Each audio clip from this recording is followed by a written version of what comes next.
Bismillahirrahmanirrahim. Assalamualaikum warahmatullahi wabarakatuh. Berita Al-Hijrah 3 Syakban 6 Mac bersama saya Fazidah Mustafa dan berikut utama malam ini. Isu beg sekolah berat Kerajaan Umum Penyelesaian.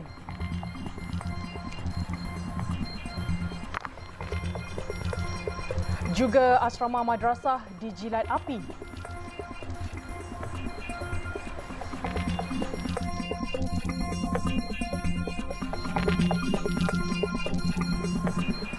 Kementerian Pendidikan Malaysia KPM menggariskan 7 ketetapan dan perincian untuk menangani isu beg berat secara menyeluruh.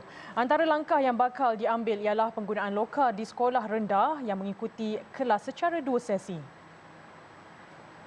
Ketetapan ini diumumkan Menteri Kanan Pendidikan Dato' Dr. Razzie Jidin menerusi satu mesej video yang dimuat naik dalam laman Facebook beliau hari ini. Mengenai penggunaan lokar di sekolah rendah 2 sesi, beliau menjelaskan ia akan dilaksanakan melalui 2 fasa. Dalam fasa pertama, lokar akan disediakan untuk murid yang berada pada tahap 1, iaitu tahun 1, 2 dan 3. Dalam konteks ini, sebanyak 10,662 buah kelas dengan lebih 323,000 orang murid yang berada pada tahap 1 di seluruh negara akan disediakan lokar di kelas masing-masing. Ini akan melibatkan peruntukan berjumlah RM37.3 juta. Manakala itu, bagi fasa 2, penyediaan lokar akan diperluaskan kepada murid tahap 2 iaitu tahun 4, 5 dan 6 di sekolah rendah yang beroperasi secara 2 sesi. Langkah ini dijangka akan dilaksanakan pada tahun 2023. Bagi sekolah 1 sesi pula, murid akan menyimpan buku di dalam laci meja di bilik darjah masing-masing. Menurutnya, ini adalah pendekatan baharu di mana buat pertama kalinya KPM menyediakan lokar kepada murid di sekolah. Pendekatan yang kedua adalah berkaitan dengan penyusunan semula jadual waktu. Dalam konteks ini, KPM akan melaksanakan jadual waktu yang menghadkan jumlah mata pelajaran yang diajar di sekolah kepada 3 atau 4 mata pelajaran sehari. Dalam konteks ini, pihak sekolah perlu mengambil kira pelaksanaannya dengan melihat aspek pemberatan subjek, ketersediaan guru dan juga sesi persekolahan. Di samping itu juga, sekolah akan diberi kelonggaran untuk menyediakan jadual waktu mengikut kitaran minggu. Berdasarkan jadual waktu mengikut kitaran minggu, hanya subjek-subjek tertentu akan diajar dalam sesuatu minggu itu. Selain itu, bilangan buku latihan juga dihadkan tidak melebihi 2 buah buku bagi setiap mata pelajaran pada satu masa dan setiap buku latihan hendaklah tidak melebihi 80 muka surat. Langkah-langkah lain yang diambil ialah pengenalan buku teks digital, pelaksanaan pengajaran dan pembelajaran PDP serta kerjasama dengan Jabatan Kemajuan Islam Malaysia JAKIM. Sebarang keputusan berhubung kebenaran ibadah haji termasuk prosedur operasi standard SOP akan dimaklumkan selepas perbincangan dengan Kerajaan Arab Saudi. Menteri di Jabatan Perdana Menteri Hal Ehwal Agama, Dato' Idris Ahmad berkata beliau akan ke Arab Saudi pada 18 Mac ini dan semua butiran lanjut mengenai ibadat haji akan dimaklumkan selepas itu. InsyaAllah saya akan mengadakan surat. Baru saja dapat surat minggu lepas daripada Menteri Haji yang untuk membincangkan berkenaan dengan, dia panggil semua negara, seluruh negara lah.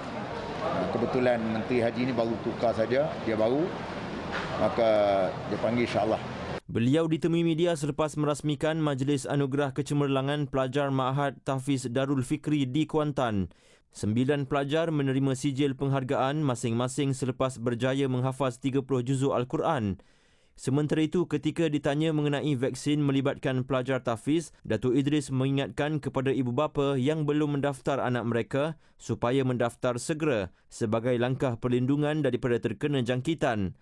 Ini kerana katanya pelajar itu sendiri bergaul sesama sendiri dan penting bagi mereka untuk mendapatkan vaksin. Sebuah bilik asrama yang dijadikan tempat tinggal sementara 7 pelajar dan stor makanan di Madrasah Darul Ulum Al-Muhsinin Wana Shirin di Kampung Padang Nenas hangus dijilat api dalam kejadian 8.10 malam semalam. Pengetuanya Muhammad Nasran Jusof berkata ketika kejadian 56 pelajar dan 6 tenaga pengajar sedang mengikuti kelas hafazan di surau madrasah bersebelahan bangunan terbabit. Menurutnya, situasi menjadi panik apabila salah seorang pelajarnya terlihat kepulan asap di bahagian atas bangunan 2 tingkat itu sebelum menghubungi pihak bomba. Api marak begitu cepat menyebabkan kemusnahan di dalam asrama seperti katil dan pakaian pelajar selain kelengkapan dapur, peti sejuk serta bekalan makanan madrasah itu. Kita tahu sebab apa, jadi pelajar panik, semua panik lah. Ustaz-ustaz pun dah tengok dah mula terbakar, jiran-jiran pun telefon. Jadi kita sewa pada bomba lah untuk padamkan kebakaran ni. Jadi Alhamdulillah lah. Bangunan ni sebenarnya sebelah atas tu dia tak siap sepenuhnya lagi untuk kita untuk simpan stok-stok makanan. Jadi sekarang yang terbakar tu stok makanan kita lah. Beras-beras, gula-gula, semua terbakar lah. Tambahnya, walaupun sedih dengan kejadian ini, namun bersyukur tiada kemalangan jiwa melibatkan penghuni madrasah yang ketika itu sedang berada di surau. Salah seorang pelajar, Isma Alif Iqbal Azizi, 14 tahun, berkata kejadian berlaku begitu pantas dan mengejutkan pelajar di madrasah itu walaupun usaha memadam kebakaran dilakukan beberapa pelajar dan guru. Masa saya pergi tak ada lagi api. Bila balik nak pergi masuk kelas tu, tengok. Bila datang balik tengok, semua dah hangus. Tak ada nak undi. Ha? Kereta buka. Oh, kereta masa tu pun buka lagi dah. Dia macam dia terbakar kat bawah tu. Tak nak undi dah. Kalau guna besi border pun memang tak boleh nak guna dah. Itu ada kelas semua. Oh, semua ada kelas. Dalam pada itu, Ketua Balai Bomba dan Penyelamat BBP Kuala Nerus, Azmi Omar, berkata pihaknya menerima panggilan kecemasan jam 8.12 malam dan bergegas ke lokasi dengan kekuatan 19 anggota. Katanya 90% bangunan terbabit telah hangus dalam kebakaran itu, manakala jumlah kerugian dan punca kejadian masih dalam siasatan. 152 laporan polis diterima membabitkan pelbagai kesalahan berkaitan kempen pilihan raya di sekitar Johor. Ketua Polis Johor, Datuk Kamaruzaman Mamat, berkata kesemua laporan itu dicatatkan sejak hari penamaan calon hingga Sabtu. Daripada jumlah berkenaan, 10 kertas siasatan dibuka mengikut Seksyen 427 Kanun Keseksaan bagi kes khianat kepada poster dan banner parti politik. Di samping kesalahan ceramah tanpa permit, ketidakpatuhan prosedur operasi standard SOP, pilihan raya serta hantaran media sosial yang berunsur lucah atau berbau permusuhan turut direkodkan. Iaitu daripada 152 laporan polis ini, 10 kertas siasatan yang mana telah disiasat di bawah Seksyen 427 Kanun Keseksaan iaitu khianat kepada poster, banner dan parti politik. Macam-macam kesalahan berlaku, terutamanya terhadap khianat terhadap poster atau banner ataupun papan-papan poster yang didirikan di tepi jalan dan sebagainya. Beliau berkata demikian pada sidang media di Ibu Pejabat Polis Kontingen IPK Johor hari ini. Kes disiasat mengikut Seksyen 269, Seksyen 500 dan Seksyen 323 Kanun Keseksaan selain disiasat mengikut Akta Kesalahan Pilihan Raya 1954 serta Akta Komunikasi dan Multimedia 1988. Selepas ini, Paxlovid, penawar COVID-19.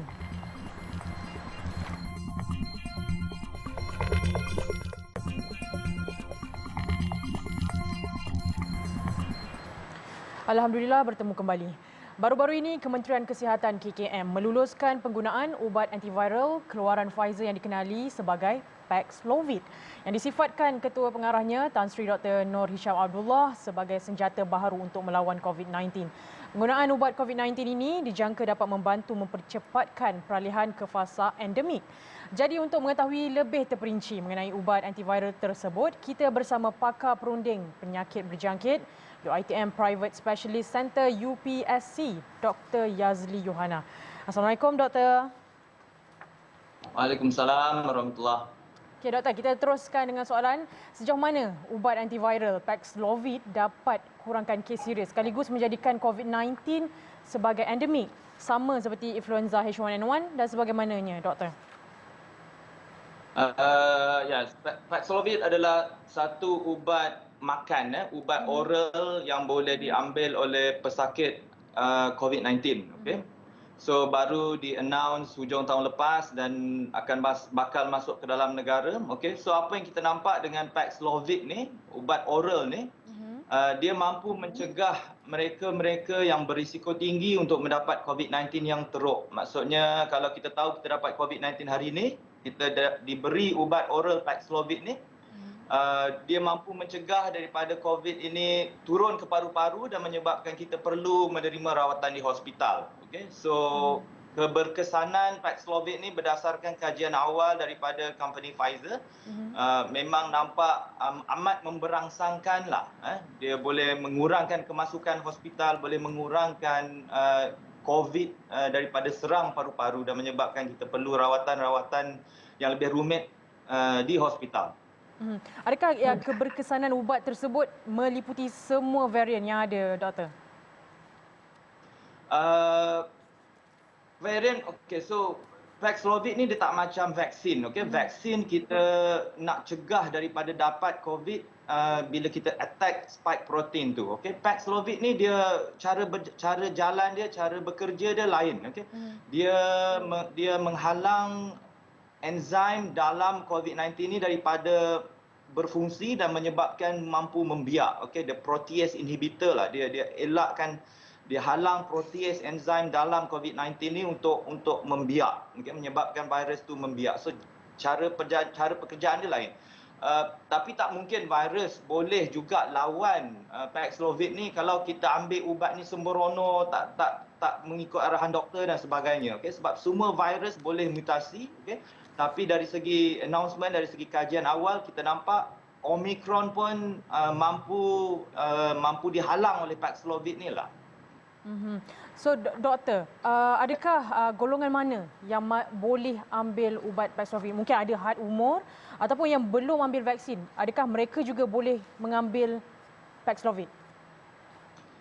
So, bukan mereka boleh mengambil lah. Maksudnya doktor yang perlu decide untuk beri kepada mereka yang perlu ambil Paxlovid. Okay? So, kita harus ingat kita tak mahu orang nanti beli sembarangan. Itu menyebabkan kerintangan. Okay.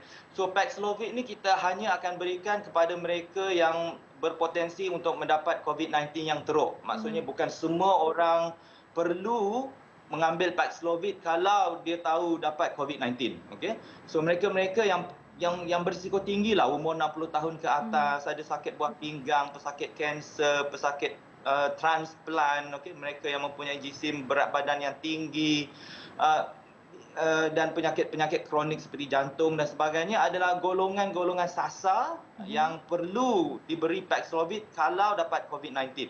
Harus ingat Paxlovid ni berkesan kalau kita ambil dalam masa 3 hari kita dapat COVID-19. Bukan maksud dah 5-6 hari dan baru kita tahu ada COVID, kita nak ambil Paxlovid. Itu dah terlampau lambat. Maksudnya dia punya efek tu tak akan berkesan kalau kita ambil lebih daripada 3 hari kita dah dapat COVID-19. Baik.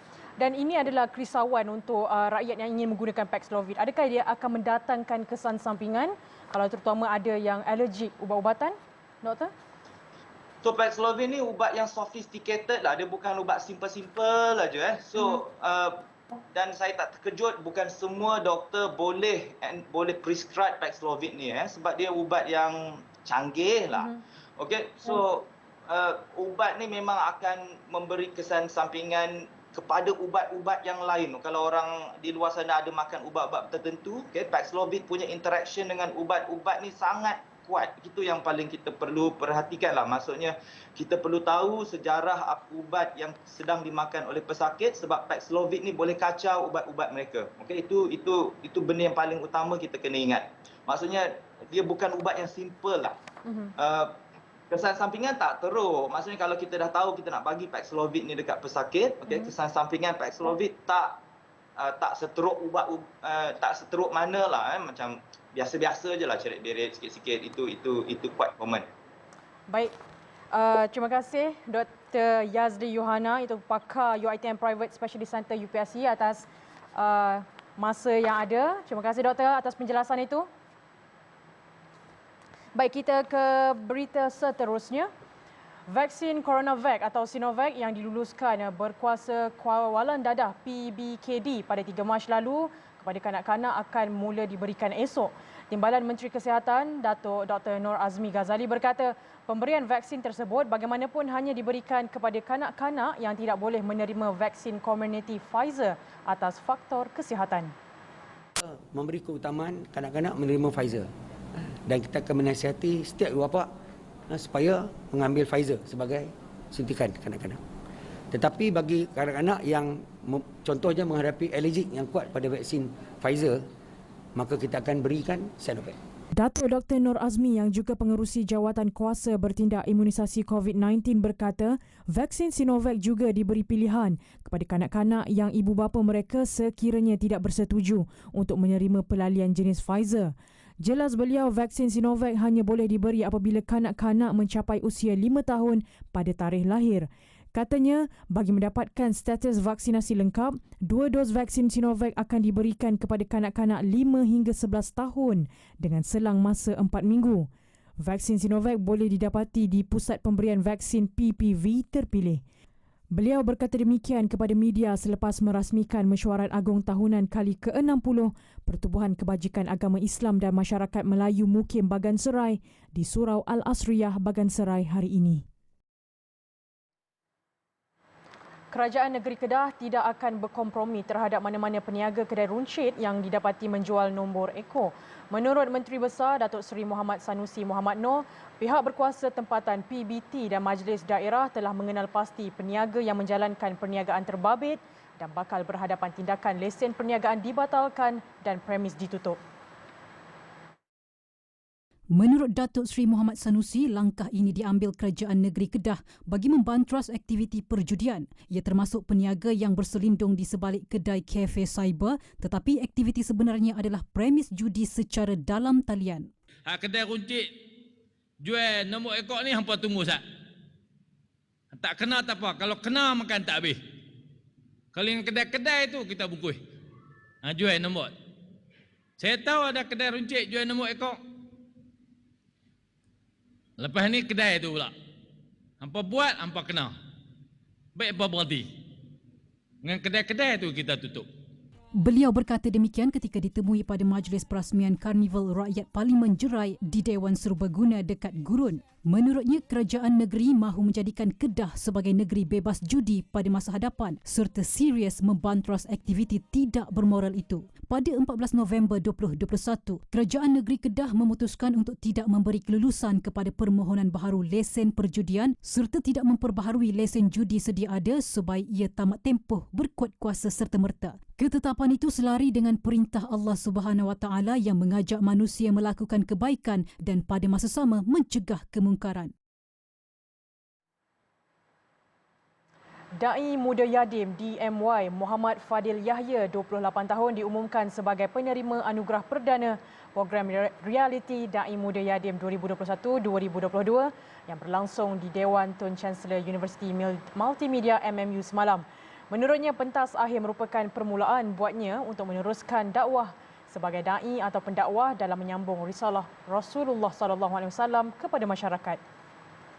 Ini bagi saya adalah permulaan kepada perjuangan dakwah itu sendiri. Dan insya-Allah doakan supaya selepas ini medan dakwah itu terbuka untuk saya dan sahabat-sahabat yang lain, dan insya-Allah saya akan berikan yang terbaiklah insya-Allah. Tambah DMY Fadil selaras konsep ADMY 2021-2022 dalam melahirkan tekno dai dalam melestarikan gerakan dakwah serta seiring dengan peredaran masa dan perkembangan teknologi, seorang dai atau pendakwah itu katanya wajar untuk menguasai media massa dan media sosial dengan betul dalam menyampaikan dakwah kepada seluruh lapisan masyarakat. Hari ini kita tengok macam-macam pada keadaan di media sosial kita yang sangat dahsyat. Jadi sebagai dai ini sendiri kena aplikasi, menggunakan sebaiknya. Sebab kita sudah medium kita, itulah medium dan metod yang perlu kita gunakan. Sebab benda ini penting sebab sangat-sangat cepat, sangat-sangat mudah dan sangat-sangat sampai supaya kita dapat membawa satu kuasa ataupun ataupun satu gerombolan da'i ataupun dakwah itu. Sementara itu, Ketua Pegawai Eksekutif Yadim, Tuan Kamarul Arif Tuan So berkata, melalui program itu beliau berharap akan lahir lebih ramai pendakwah yang memiliki jati diri yang tinggi serta lebih dekat dengan masyarakat dan bukan untuk populariti semata-mata. Teruskan idea ini, kita sebenarnya nak melahirkan pendakwah dalam kata pendakwah ataupun penyeru yang sebenar ke arah Islam. Kita mahu melahirkan mereka yang boleh engage terus dengan grassroots dan kumpulan sasaran. Kita tidak bercita-cita atau berhasrat untuk melahirkan mereka yang selebriti dan pentas dikenali ramai. Itu semua akan datang selepas daripada itu. Yang penting ialah melahirkan anak muda yang ada jiwa untuk engage dengan masyarakat, menyebarkan mesej Islam. Cuma ada satu lagi tambahan yang kita tambah di sini ialah untuk melahirkan teknologi. Turut hadir menyempurnakan pentas akhir program Akademi Da'i Muda Yadim 2021-2022, Menteri di Jabatan Perdana Menteri Hal Ehwal Agama, Senator Dato' Idris Ahmad serta pengerusi Yadim Nasruddin Hassan. Program berkonsepkan realiti televisyen itu turut mendapat kerjasama stesen penyiaran TV Al-Hijrah dan Universiti Multimedia MMU yang telah disiarkan setiap Sabtu sejak 22 Januari lalu. Seramai 24 peserta mengambil bahagian dengan bimbingan dari Fellow Dr. Muhammad Fazilah Kamsah, Syahkirit Kakulal Govinji dan Firdaus Wong Wai Hong bertujuan menguji bakat peserta dalam kalangan graduan sebagai pendakwah berpotensi. Yayasan SOFA memperuntukkan dana RM55 juta bagi memulakan usaha pembinaan Kompleks Islam As-Sofa Mantau di Seremban. Ketua Pegawai Eksekutifnya Abdullah Abdul Razak berkata pembinaan itu merangkumi 5 fasa dan ketika ini pihaknya dalam fasa 1 iaitu proses pembelian tanah bernilai RM5.5 juta. Menurutnya sehingga Februari pihaknya berjaya mengumpulkan dana sebanyak RM1 juta dan masih memerlukan RM4.5 juta lagi bagi melengkapkan pembelian tanah terlebih dahulu yang dijangka selesai akhir tahun ini. Alhamdulillah kalau kita melihat pada tahun 2022 ni kita telah selesai pembayaran deposit untuk pembelian tanah di projek Mantau Negeri Sembilan dan kita masih lagi dalam proses untuk menyempurnakan pembelian tanah seluas 5.7 hektar dan insya-Allah kita sasarkan untuk fasa pertama adalah untuk pembelian tanah. Selesai sahaja pembelian tanah, insya-Allah kita akan mulakan pembangunan Kompleks Islam As-Sofa. Kompleks yang dibina di atas tanah seluas 6.7 ekar itu bakal dilengkapi pelbagai fasiliti untuk pembangunan hub pendidikan berorientasi Al-Quran, Turat dan akademi dari peringkat rendah sehingga pengajian tinggi. Ia merangkumi pembinaan kampus tetap Kolej Islam As-Sofa, pusat tahfiz menengah, pusat penyelidikan, bangunan asrama, perpustakaan, blok akademik dan chancellery dan dijangka siap 2025. Buat masa sekarang ni kita pun terikat dengan keadaan kita sekarang, jadi banyak kita buat promosi di social media lah. Tapi kalau kita ada event-event yang sebegini, insya-Allah saya akan turun sama. Orang ramai yang ingin membantu dalam pembangunan kompleks berkenaan, sumbangan boleh disalurkan melalui akaun CIMB Yayasan SOFA atau sebarang pertanyaan lanjut boleh layari maklumat seperti tertera.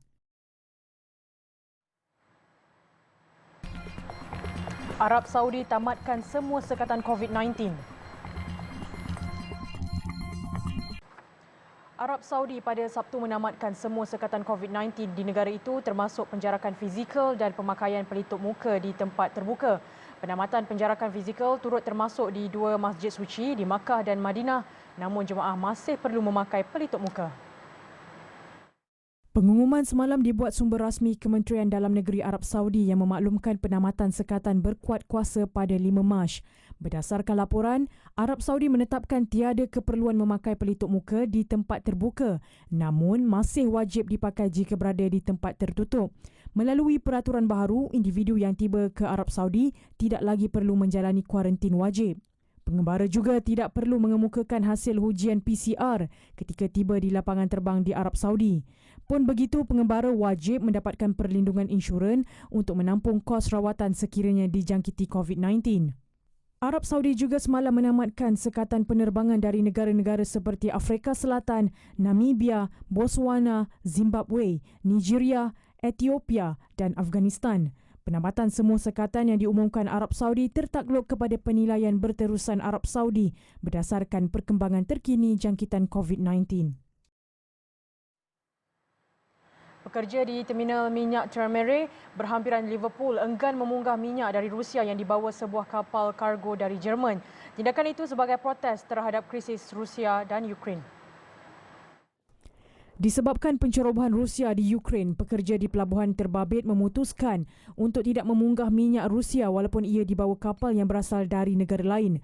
Pekerja terlibat turut menggesa kerajaan United Kingdom melarang ketibaan barangan dari Rusia yang menggunakan kapal negara lain. United Kingdom sebelum ini telah mengenakan sekatan terhadap semua kapal yang dimiliki, dikendalikan, dikawal dan didaftarkan Rusia daripada memasuki pelabuhan British. Kebergantungan United Kingdom terhadap sumber tenaga dari Rusia adalah sedikit berbanding negara Eropah yang lain. Sebelum ini, 2 kapal tangki dari Cyprus yang membawa gas Rusia turut dilarang berlabuh di Kent, England pada Jumaat. Data dan maklumat yang diperolehi dari Banci Penduduk dan Perumahan 2020 menunjukkan Malaysia mempunyai jumlah komposisi generasi muda dan para pelajar yang besar dalam masyarakat. Oleh itu, kerajaan akan memfokuskan kepada penyediaan generasi muda yang dapat mengharungi cabaran IR 4.0 dengan memperkasa kurikulum pendidikan sekolah dan universiti dan memperkukuhkan sistem pendidikan yang holistik serta melaksanakan pelbagai inisiatif bagi meningkatkan kemahiran penilaian analitik berdasarkan data dan sains. Sekian berita Al-Hijrah. Layari alhijrahnews.com untuk lagi laporan-laporan menarik dan artikel eksklusif. Dan jangan lupa Globe Al-Hijrah menyusul 8.45 malam ini. Saya Fazida Mustafa. Assalamualaikum warahmatullahi wabarakatuh dan kekal selamat.